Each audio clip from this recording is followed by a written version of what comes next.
Hi. I love these little signs of sanity that we can see every now and then here in Sweden. Yeah. This is one. It's a prosecutor. His name is Thomas Ahlstrand. He's a prosecutor in Gothenburg, and he's been working a lot with gangs, criminal gangs.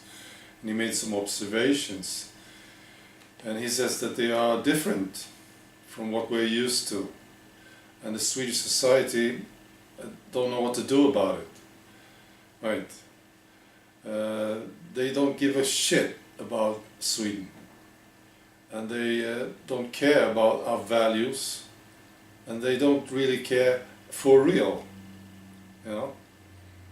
So, and then there's the brutality. They are much more brutal, these guys, than what we're used to. So Swedish society don't know what to do about it. And he thinks that we more and more have to consider the victims and society. And this is a change. Sweden is almost famous for caring about the criminals, right? You have heard these stories, and they are true. So he thinks we should care about society and lock these people up for a very long time and, you know, realize that we can't do anything about them. It's interesting. And he says that in these criminal gangs we meet today young men who had chances in life. They didn't have a real problem, you know. They didn't have these situations. They are not addicted. They just don't share our values. And they have no loyalty to society whatsoever. They have loyalty to the families, right? And the families, in some cases, are rooting for them because they are bringing in the money, you see?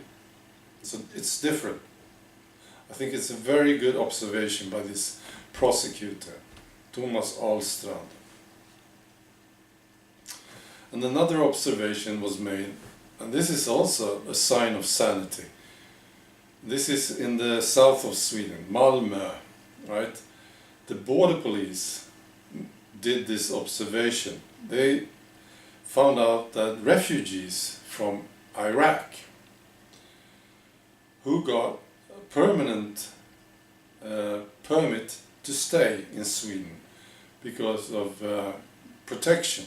They needed protection and they got the permit to stay, right? But still, they traveled back to Iraq. So the border police was, you know, alerting the Swedish society about this.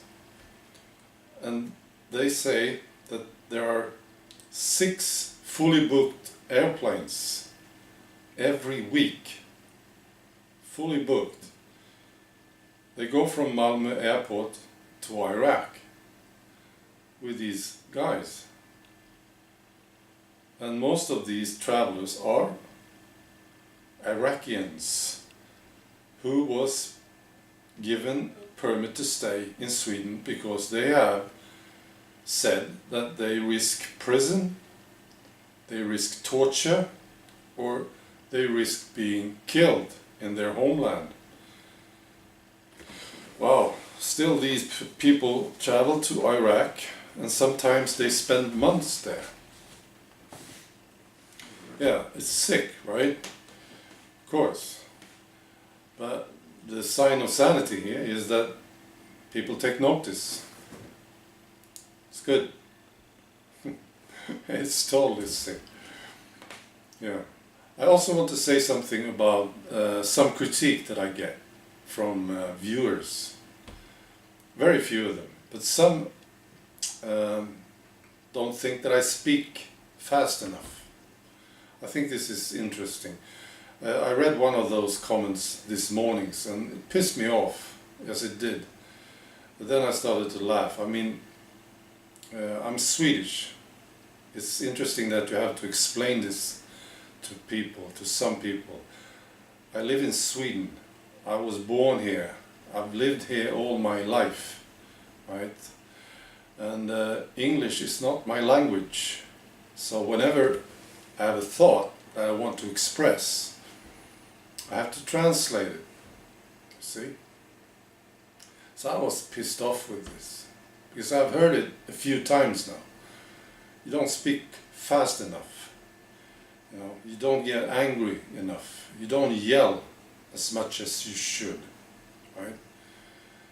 Now then I started to laugh. I mean, I just want to picture these guys doing a video in a language that is not their own. I would love to see that. So I just want to mention it. It's not a big deal, but thanks for listening. Alright, bye.